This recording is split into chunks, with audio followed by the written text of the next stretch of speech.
네, 오늘 우리에게 주시는 하나님의 말씀이 있는데요. 우리 사도행전 2장 42절부터 47절까지 말씀 한번 보도록 하겠습니다. 사도행전 2장 42절에서 47절까지의 말씀입니다. 짧으니까요. 우리 한 목소리를 같이 읽도록 하겠습니다. 시작. 그들은 사도들의 가르침에 몰두하며 서로 사귀는 일과 빵을 떼는 일과 기도에 힘썼다. 모든 사람에게 두려운 마음이 생겼다. 사도들을 통하여 놀라운 일과 표징이 많이 일어났던 것이다. 믿는 사람은 모두 함께 지내며 모든 것을 공동으로 소유하였다. 그들은 재산과 소유를 팔아서 모든 사람에게 필요한 대로 나누어 주었다. 그리고 날마다 한 마음으로 성전에 열심히 모이고 집집이 돌아가면서 빵을 떼며 순전한 마음으로 기쁘게 음식을 먹고 하나님을 찬양하였다. 그래서 그들은 모든 사람에게서 호감을 샀다. 주님께서는 구원받는 사람을 날마다 더하여 주셨다. 아멘. 여러분, 우리가 지금 우리 연초에 우리 교회는 B2B라는 주제를 가지고 말씀을 전합니다. 여기 보시는 대로 Back to Basics, 기본으로 돌아가자라는 의미인데요. 예배, 사귐, 섬김, 배움, 기도, 이렇게 5가지 변치 않는 이 신앙의 기본기를 연초에 계속적으로 우리가 다시 한번 되새기고 또 새롭게 하는 것을 통해서 기초를 다지는 일들을 하고 있어요. 그래서 오늘은 두 번째 시간으로 사귐에 대한 내용들을 좀 나누려고 합니다. 그래서 우리 사귐, 무화과 잎을 벗고 진실함으로 이어지다라는 제목으로 하나님 말씀 나누려고 합니다. 여러분, 혹시 외로움부 장관이라고 들어보셨나요? 외로움부 장관. 못 들어보셨죠? 해리포터에 나오는 마법부 장관 이야기가 아닙니다. 실제로 영국에는요, 외로움부 장관 담당 장관이 있어요. 외로움 담당 장관. 2018년에 처음 생겼는데요. 트레이시 크라우치라는 분이 초대 외로움부 장관이었습니다. 처음엔요, 사람들이 웃었어요. 야, 국가가 이제 내 외로움까지 관리해 주냐? 이러면서 말이죠. 하지만 영국 정부는 진지했습니다. 영국 정부가 보기에 외로움은 하루에 담배 15개 피 정도를 피는 것만큼 치명적인 질병이다 라고 생각했고요. 그래서 국가가 나서서 관리해야 한다라는 것이 그들의 이야기였습니다. 그런데요, 이게 남의 나라 이야기가 아닙니다. 작년 말 11월이었죠. 우리 정부가 발표한 통계를 혹시 보신 적 있나요? 보시면 대한민국 국민 10명 중에 4명이 나는 항상 혹은 자주 외롭다라고 답했다고 합니다. 혹시 표를 보일 수 있나요?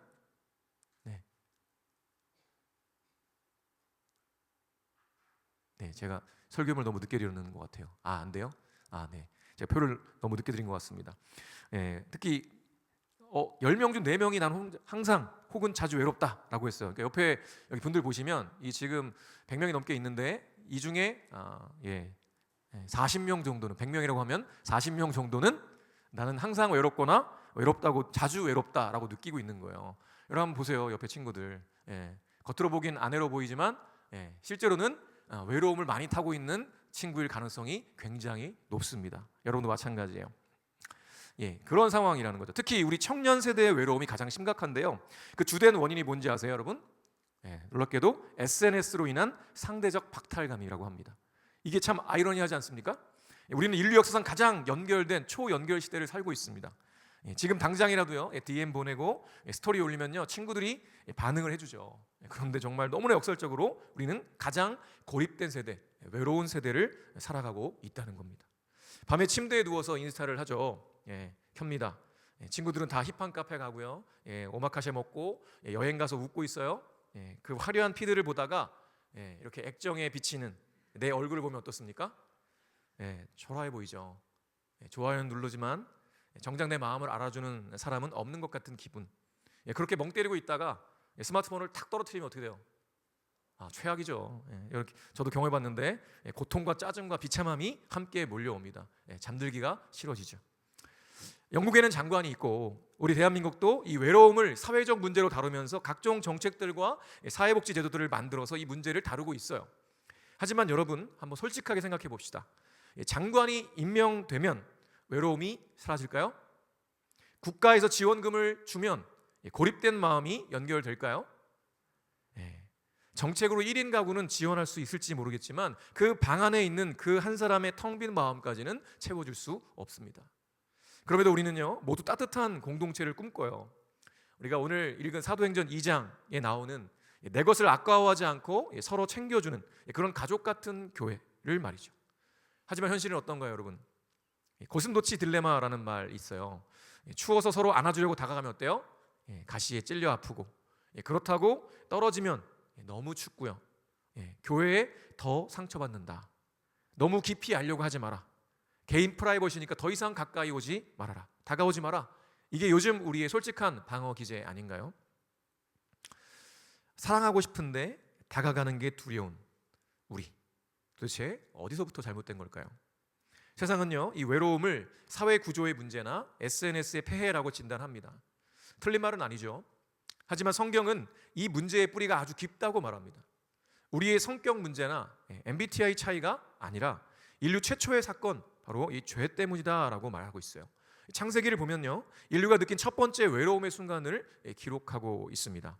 죄를 짓기 전 아담과 하와는요 벌거벗었으나 부끄러워하지 않는 사이였어요. 이게 무슨 뜻일까요? 그게 단순히 옷을 안 입었다는 의미가 아닙니다. 옷을 안 입었다는 게 중요한 게 아니라 감출 것이 없는 사이였다는 것이 중요한 것이죠. 완전한 투명성, 완전한 받아들임, 너에게 내 약점을 보여줘도 나는 안전하다 라는 신뢰가 있었다는 것입니다. 이게 진짜 하나님 나라고요, 진짜 사귐이에요. 그게 바로 사귐의 기초라는 것이죠. 그런데 그들이 선악과를 따먹고 내가 하나님처럼 되려는 죄가 들어오자마자 한 행동이 뭐였습니까? 첫 번째가 무화과 나무 잎을 엮어서 치마를 만드는 거였어요. 창세기 3장 7절입니다. 그러자 두 사람의 눈이 밝아져서 자기들이 벗은 몸인 것을 알고 무화과 나무 잎으로 치마를 엮어서 몸을 가렸다. 자신의 수치스러움을 가리기 시작한 거예요. 오늘날로 치면, 우리로 치면 뭘까요? 보정 필터를 씌우기 시작한 겁니다. 학벌, 연봉, 성공, 괜찮은 척하는 신앙이라는 무화과 잎으로 나를 가리기 시작하는 거죠.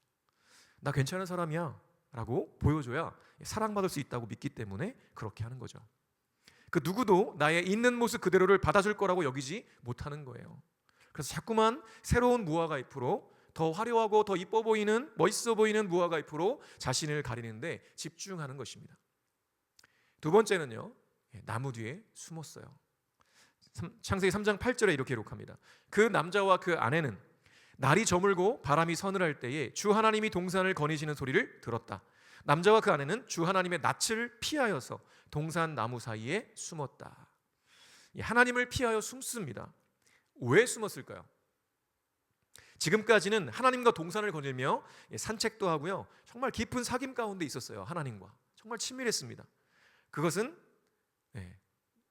어떤 것과도 비교할 수 없는, 바꿀 수 없는 엄청난 복이었어요. 그런데 이제는 숨어요. 왜냐하면 죄책감 때문이었습니다. 죄책감은요 관계를 단절시킵니다.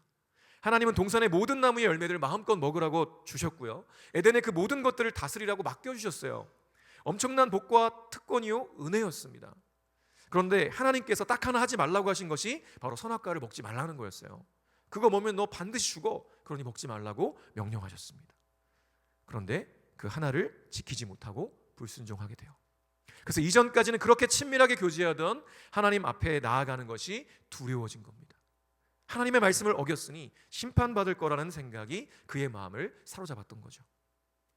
그리고 그렇게 하나님이 두려워지니까 이제는 사람도 두려워지는 거죠. 세 번째, 탓을 하기 시작합니다. 창세기 3장 12절입니다. 그 남자는 핑계를 대었다. 하나님께서 저와 함께 살라고 짝지어 주신 여자, 그 여자가 그 나무의 열매를 저에게 주기에 제가 그것을 먹었습니다. 하나님이 주신 저 여자 때문에 하와를 보면서요 뭐라고 했습니까? 원래 뼈도 나의 뼈, 살도 나의 살이라고 하면서 엄청난 사랑 고백을 했던 아담이었어요. 그런데 이제는 하나님이 주신 저 여자 때문에 내가 이 모양 이 꼴이 됐습니다. 그렇게 사랑하던 아내를 비난하기 시작하는 거죠. 죄가 들어오면 타인은 사랑의 대상이 아니라 내 불행의 원인이 되어버리죠. 이전에는 나에게 그렇게 좋은 사람이었는데요, 죄가 들어오니까 어때요? 오히려 내가 불행해진 원인이라고 여기게 되는 거예요. 여러분 솔직히 우리의 모습이 이렇지 않습니까? 예배당에 와서 찬양하고 또 웃고 있지만 우리 모두 두꺼운 무화과잎 하나씩 두르고 있지 않는가 말입니다. 내 진짜 아픔, 내 진짜 실패, 내 진짜 죄를 들키면 거절당할까 봐 완벽하게 세팅된 모습으로만 만나고 있지는 않습니까? 화려한 가면을 쓰고 무화과잎으로 가린다고 해도요, 가면을 쓰고 만나는 그 관계는, 무화과잎으로 가리고 만나는 그 관계는요, 아무리 함께 많은 밥을 먹고 커피를 많이 마신다고 할지라도요, 그건 사귐, 코이노니아가 아닙니다. 어떻게 보면 그냥 연극일 뿐인 거예요. 성경이 말하는 사귐, 즉 교제는요, 코이노니아라는 단어를 번역한 거예요. 근데 이 코이노니아는 단순한 사교 모임이 아닙니다. 이는 공통의 지분에 참여하다라는 이 상업적이고 법적인 용어에서 유래했어요. 즉 초대교회의 이 사귐은요, 예수 그리스도라는 생명을 공유한 사람들이 운명을 같이 했던 언약적 결속이었다는 겁니다. 한마디로 말하면 운명 공동체였다는 거예요. 그러니까 단순히 아무런 무게감 없이 교제하지 않았다는 거예요. 이들이 교제했다, 코이노니아 했다는 이유는 뭐예요? 자신의 운명을 걸었다는 것입니다. 자신의 생명을 걸었다는 거예요. 그만큼 무게감을 가지고 이 관계들을 이어나갔다는 것이죠. 그냥 가면 쓰고 무화과 잎으로 가리고 만나는 것은요, 더 이상 운명을 같이 하는 공동체라고 할 수 없다는 것입니다. 인류에게 죄가 들어오자 사람은 하나님을 피했고 서로를 가렸습니다. 그때부터 우리는요, 이 군중 속에 있어도 외로운 존재가 되어버린 것입니다. 그렇다면 서로 숨고 비난하던 인류가 어떻게 이 사도행전 2장의 저 아름다운 공동체로 변할 수 있었을까요? 그들이 갑자기 막 인격 수양을 해가지고 착해진 걸까요? 갑자기 성품이 좋아졌을까요? 아닙니다. 사도행전 2장의 사귐이 시작된 결정적인 장면이 있어요. 오늘 읽지는 않았지만 베드로의 설교를 들은 사람들이 그 하나님의 말씀을 듣고 가슴을 치면서 우리가 어떻게 하면 좋겠습니까? 하고 울음을 터뜨리는 순간이 있었어요. 그때 베드로가 말합니다. 회개하십시오. 예수 그리스도의 이름으로 세례를 받고 죄의 용서를 받으십시오. 이게 핵심입니다. 그들은 십자가 앞에서 자신의 무화과 잎을 찢어버린 사람들이었어요. 하나님, 저는 괜찮은 사람이 아닙니다. 저는 죄인입니다. 저는 이기적이고 질투도 많고 참 더러운 사람입니다. 자신의 밑바닥을 하나님 앞에 적나라하게 드러내고 펑펑 울며 회개했습니다. 그런데 놀라운 일이 벌어지죠. 나의 가장 추한 모습을 드러냈는데도요, 하나님이 나를 정죄하시는 게 아니라 그 십자가 사랑으로 덮어주시는 거예요. 하나님이 내 진짜 모습을 아시고도 나를 사랑하신다. 이 확신이 생기니까 더 이상 사람 앞에서 폼 잡을 필요가 없는 겁니다. 나 같은 죄인도 용서받았는데 내가 누구한테 잘 보일 필요가 있겠습니까? 내가 누구를 판단하겠습니까? 이 마음이 들 때 비로소 가면이 벗겨지고요, 무화과 잎이 벗겨지는 거죠. 진짜 사귐이 시작되는 겁니다. 그들은 이러한 하나님의 용서와 사랑 앞에서 자신들의 가면을 벗고 무화과 잎을 찢을 용기를 얻을 수 있었다는 것이죠. 그렇게 가면을 벗고 무화과 잎을 찢었던 성도들이 모여서 만들어진 공동체가 바로 초대교회였습니다. 이 교회에는요, 세 가지 특징이 있었어요. 첫째, 진리와 영성에 기초한 사귐이 있었습니다. 본문 42절에 보니까 이렇게 기록합니다. 그들은 사도들의 가르침에 몰두하여 서로 사귀는 일과 빵을 떼는 일과 기도에 힘썼다. 교회의 사귐은요, 인간적인 친밀감에서 시작되는 것이 아니라 말씀과 기도라는 영적인 기초 위에 세워졌다는 겁니다. 그렇게 가르침이 없는 교제는요, 그저 사교 모임이 돼버리고요, 또 교제 없는 가르침은 학교가 되고 마는 것입니다. 그들은 하나님을 아는 지식 안에서 하나가 되었고요, 기도를 통해서 그 하나됨을 지켜나갔던 거예요. 그렇다면 우리의 모임은, 우리의 소그룹은, 우리의 숲은 그 중심이 커피요, 수다입니까? 아니면 예수 그리스도이십니까? 그분의 진리입니까? 두 번째 특징은 소유를 뛰어넘는 급진적인 나눔이 있었다는 거예요. 44절과 45절에 보니까 이렇게 기록합니다. 같이 한번 읽어볼까요? 시작.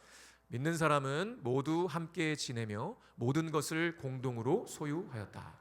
그들은 재산과 소유를 팔아서 모든 사람에게 필요한 대로 나누어 주었다. 네, 교회는요, 필요를 채우는 경제 공동체였어요. 이것은 공산주의처럼 결코 강요된 것이 아니었습니다. 성령 충만함으로 각자의 탐심을 극복하고 사랑 안에서 자족함으로 이루어진 결과였다는 것이죠. 당시 로마 사회는요, 끼리끼리 계급 문화가 만연했습니다. 그러나 그 교회에서는요, 부자와 가난한 자의 경계가 무너졌어요. 부자는 자신의 잉여 재산을 가지고 가난한 사람들 돕기 위해서 헌금합니다. 그러면 교회는 그것을 가지고 가난한 성도들에게 흘려보내는 거죠. 그래서 놀랍게도 초대교회가 들었던 이야기 중 하나 뭐였냐면 그 당시에 가난한 사람이 없었다는 거였어요. 그렇게 부자와 가난한 사람이 하나가 되었습니다. 경계가 무너졌어요. 또 주인과 노예의 관계가 아니라 그리스도 안에서 한 가족이 되었습니다.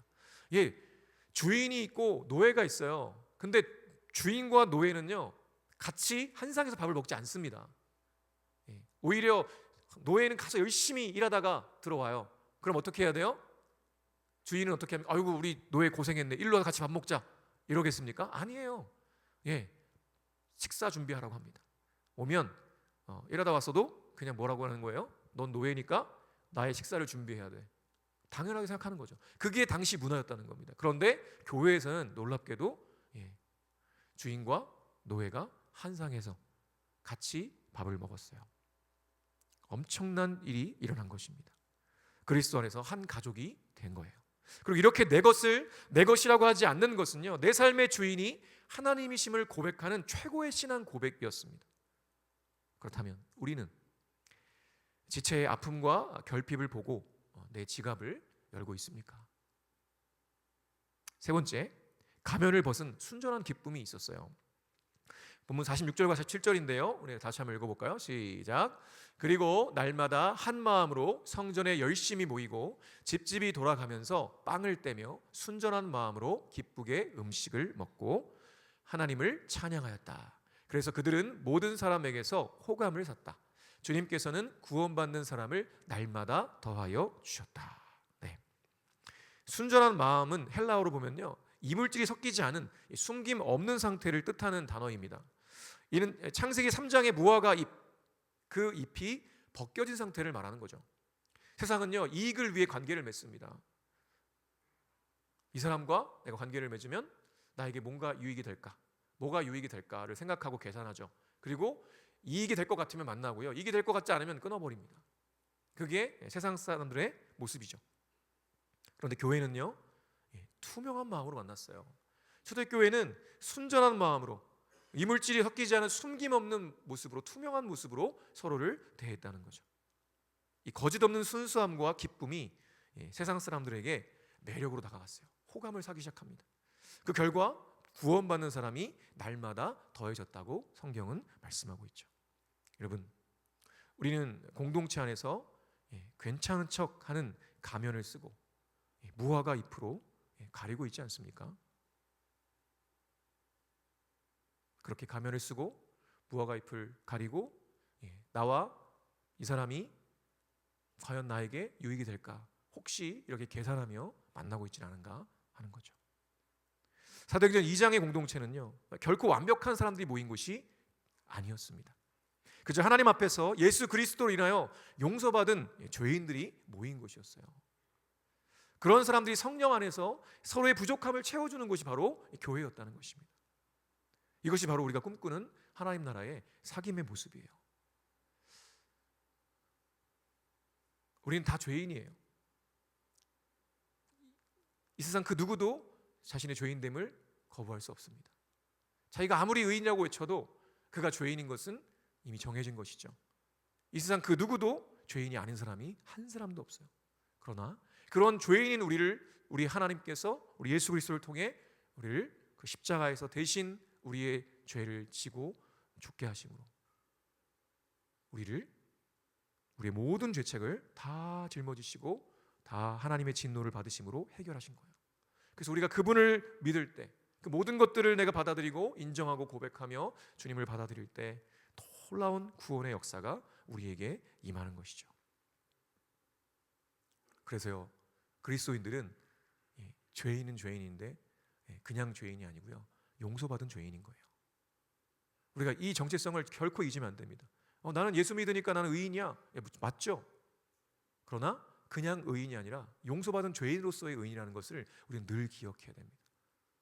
내가 어떠한 존재였는가, 그런 내가 어떻게 구원받아 이렇게 의인의 반열에 들었는가 생각해야 한다는 거죠. 여러분, 요즘 우리는 철저하게 더치페이 문화죠.